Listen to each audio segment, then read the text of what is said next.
Hello,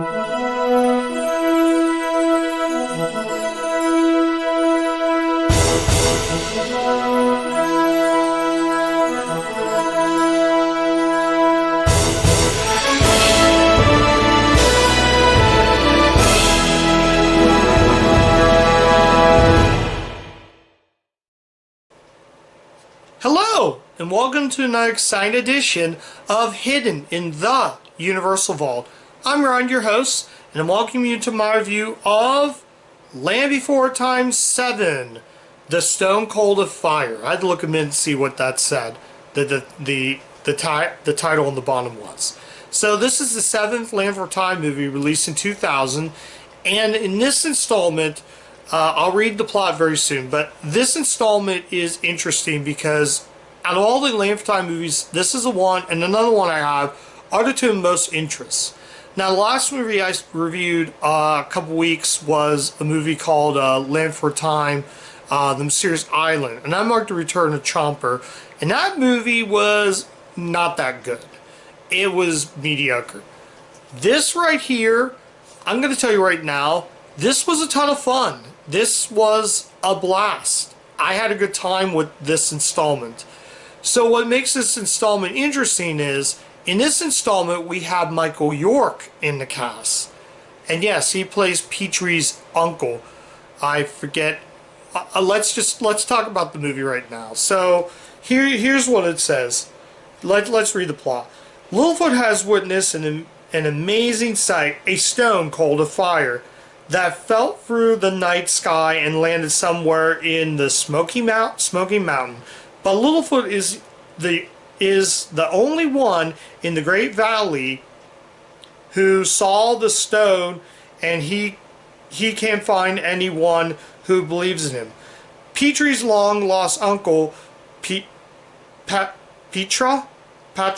I'm probably getting that wrong, offers encouragement, but Petrie and his friends don't know that the shady Patra, I'm just going to say Patra, I'm just saying the best I can, has his own reason for waiting for the stone, which he believes has special powers. Searching for the truth, the young dinos venture out into the mysterious beyond and enter a thrilling adventure beyond their wildest imagination. With beautiful animation, delightful songs, we'll get to that in a bit, and an unforgettable lesson about the values of friendship, this is a film families will cherish. So, yeah, right off the bat, this is an interesting plot. This has 3 different stories combined into one movie. We got a stone cold. We got the stone, which is known as the Stone Cold of Fire. We have Petrie's uncle, who is a con artist, and alien dinosaurs. And these dinosaurs that are from another planet. We'll get to that soon. If I mention that, we'll get to it soon. So right off the bat, Michael York plays Petrie's uncle. Most people from my generation, if you go to the 1990s, he played Basil Exposition in the 3 Austin Powers movies, the Austin Powers trilogy with Mike Myers. So that's how I discovered who Michael York is. But Michael York was a character actor way before he played Basil, and he actually fits this role. I was pleasantly surprised, and this movie to me only saved it because of a bonkers story. Michael York playing the uncle, and these dinosaurs that we don't know what they are. So it has a bonkers plot of all Land Before Time movies. Another reason why this stands out is they mention Sharktooth, but guess what? There's no Sharktooth in this installment. Previous Land Before Time movies always had Littlefoot and his friends encounter Sharktooth. Sharktooth. Every movie always discovers him. This one, they kind of let that go, and I gotta give the writers credit. The animation is actually solid. Excuse me, guys. They're solid. The animation is, like I said, very solid. And what really makes this actually work, like I said, is its plot. So right at the beginning, we see Littlefoot with his family and his friends with their family. and so on and so forth. But Littlefoot meets these dinosaurs, and they explain the song, and I'm going to read the scene index. So there are 3 songs in this movie, though. The first song is Beyond the Mysterious Beyond. Here, that's where they explain, these 2 dinosaurs explain about the mysterious beyond. So, yeah. And then the other song on here is, the song I don't like on here is Good Inside. And that song is more cringe. And Very Important Creature, which is probably the best song in the movie because, surprise, surprise, Michael York can actually sing. I was really surprised, which is also fitting now. If I remember, so in the early 70s, he was in a movie called Cabaret, and that was a musical.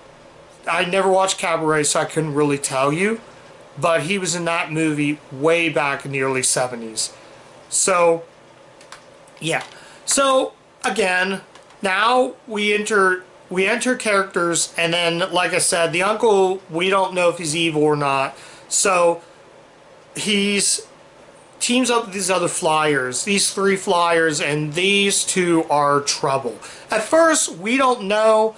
It seems like he's nice. Sometimes he's not a nice person. So it kind of does this, I said before, but I haven't said it before, the pendulum swings.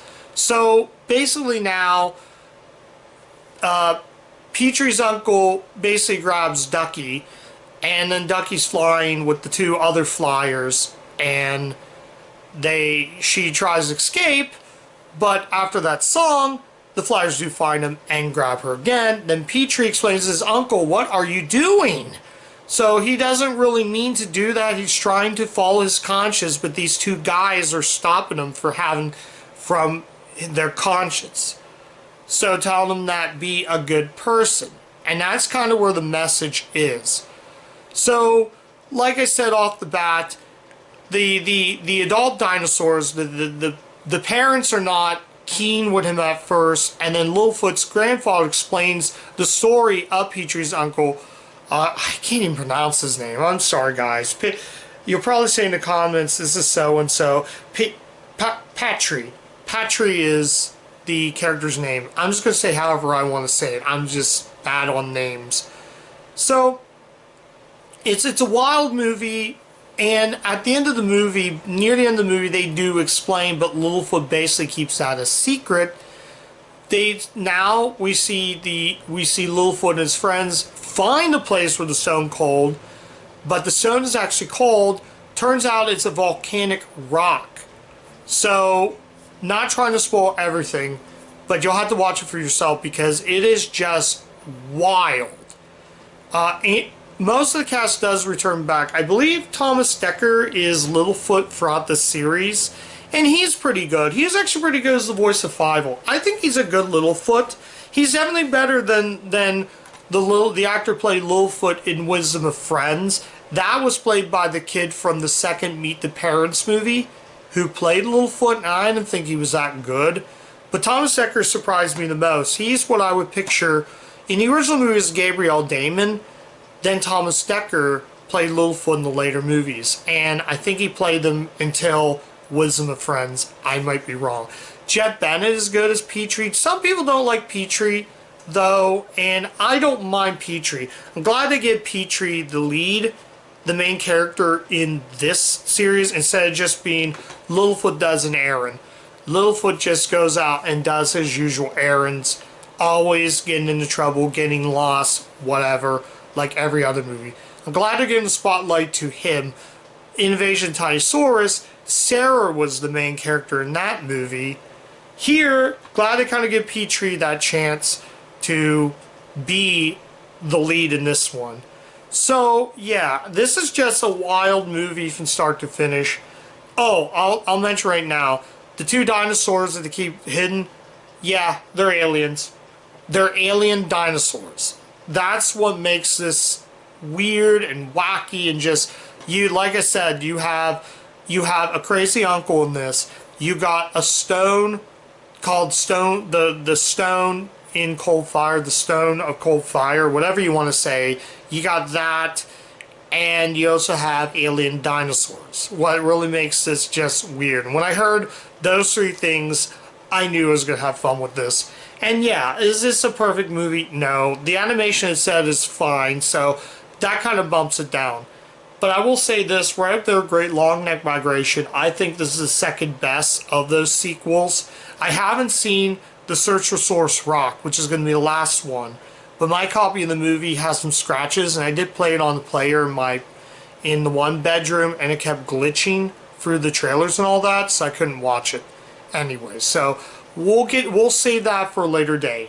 But I'm going to tell you right now, yeah. So at the end of the day, the Stone Cold of Fire is just another hidden gem. It's just another hidden gem in the series. It's actually the second best of these direct-to-video sequels.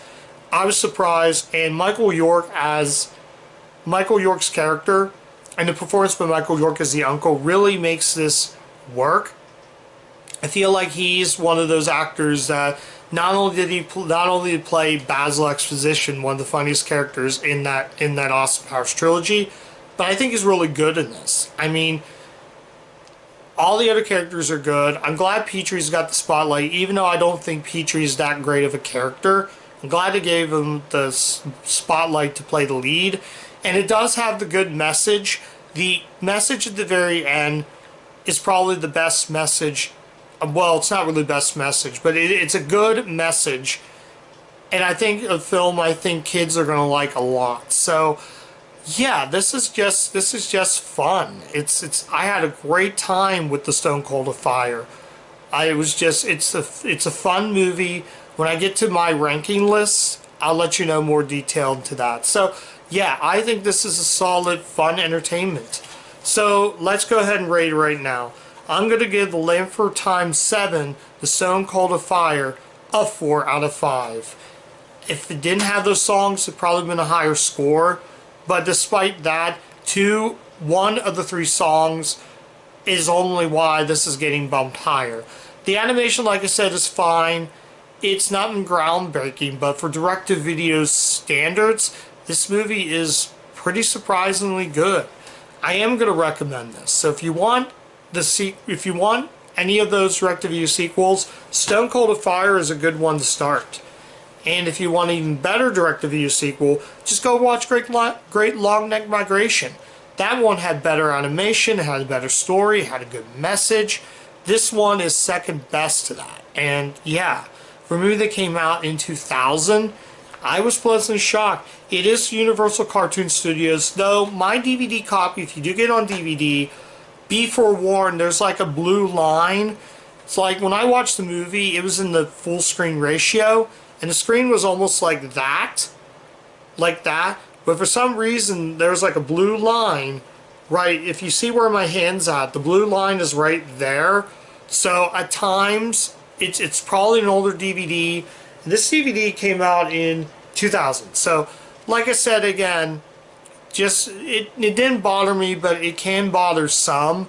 Just be forewarned if you do decide to watch this. But for everybody else, as I said, give this one a watch. It's definitely a ton of fun, and I had a really good time with the Stone Cold of Fire. So yeah, so that's my review of The Land for Time 7, The Stone Cold of Fire.